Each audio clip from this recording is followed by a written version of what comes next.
elbows. So we want to think about elbows in terms of its function, and then we want to think about elbows in terms of its anatomy, right? So in terms of function, elbows have to be stable, right? It provides a certain amount of stability, and of course it provides mobility, right? The i.e. range of motion, right? So when it comes to stability, it transmits forces and allows the arm to act as a lever for lifting and carrying. So that means it has to be stable in order to be able to take the forces. So always think about your elbow. Your elbow doesn't always just is placed here by your side. Majority of the time, in order to take on the forces that's applied to the elbow, it usually is in an extended position. And so it has to be stable in order to take on the forces. Your elbow allows supination and pronation, and allows flexion and extension. To understand functional motion for flexion and extension is, and I normally write it like this, 30 to 130.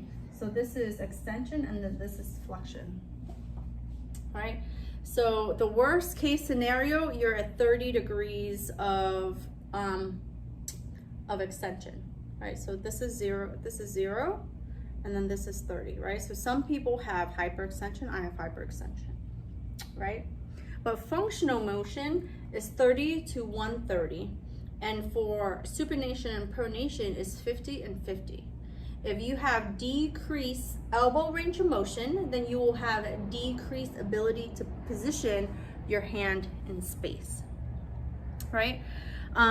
So you have to have stability to be able to maintain and have the force, and you have to have mobility to be functional. In full extension, 60% of the load is directed to the capitellar joint, and 40% is directed to the ulnohumeral joint. With flexion, it's equally loaded.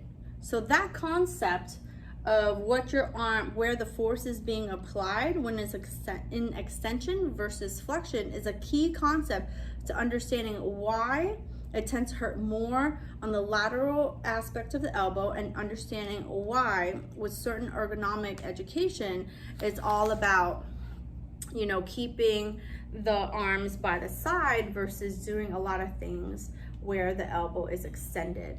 Repeat the forces again. So in full extension, 60% of the load is redirected to the capitellar joint, and 40% is ulnohumeral with flexion. So in flexion, you just have more stability, right? Less forces. In extension, it puts a lot more force onto the joint. So that's really the key concept that you just want to think about. It's not just a hinge joint, but rather it has an angle to it. So when we talk about elbow, it has a valgus and a varus to it. So it's that carrying angle that you have. So when your arm is by your side, you have that little angle outward, right? So that's another key concept that we'll go over. The laxity over the arc of flexion extension is about 3 to 4 degrees. Forearm rotation happens through its axis, oblique line. So if we're drawing out the elbow, right? So here's your humerus, right? And then, what is it? Here is your ulna. And then here is your, let me see. I always draw it not as well. So here is your, as well as I did on my paper. So here is your DRUJ, right? And then here is your humerus. So this spot right here is your PRUJ. So there's a dotted line that comes down the arm, right? So if you imagine you're standing anatomical position, you have a certain angle. Some people have more of an angle than others, but you have this, this imaginary line that is between your proximal DRUJ and your distal DRUJ that allows you, it's like a hinge of a door that allows supination and pronation. So anytime you have elbow issues, you have to always think about, you know, is it from the elbow level or is it from the wrist level?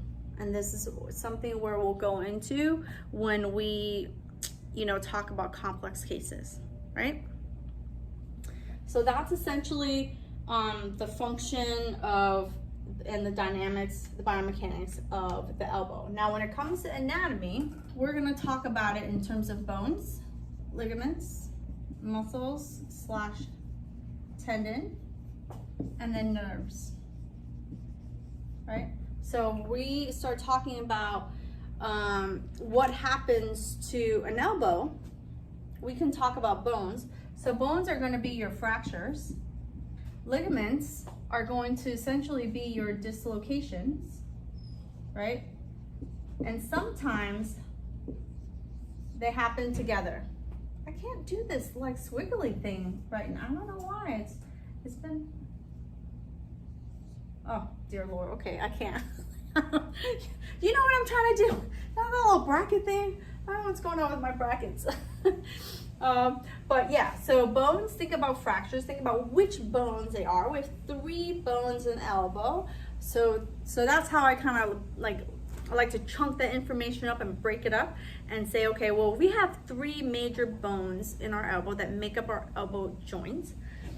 Which bones get broken and how do we deal with it, and what are the surgeries, and then what do we need to do as therapists to, like, you know, help them get movement, right? Help them make sure that they have stability, right? We don't do the job. The doctor does that job, and we just need to make sure, is it stable or can I move it, right? Now, if they fall and something happens and there's a dislocation, then most likely it's a ligament issue. And then we again say, do they have stability? What do I need to do to promote that stability, right? And then how can I get that range of motion back, right? And then we have muscles and tendons. And here it's like, we want to know the muscles that impact and move the joint, right? So what are the muscles that cross through, that have an effect, that move the elbow, flexion, extension, supination, pronation, and of course all the other muscles that pass through to support, right? And then the tendon part comes in when, well, what happens? Is it a tricep tear? Is a biceps tear, right? So of course, this is going to be your distal biceps tear, and then triceps tears can happen. Of course, it's not as common, but tricep tears can happen, right? And then nerves are usually your complications, right? Your complications, because nerves also pass through that elbow joint, right?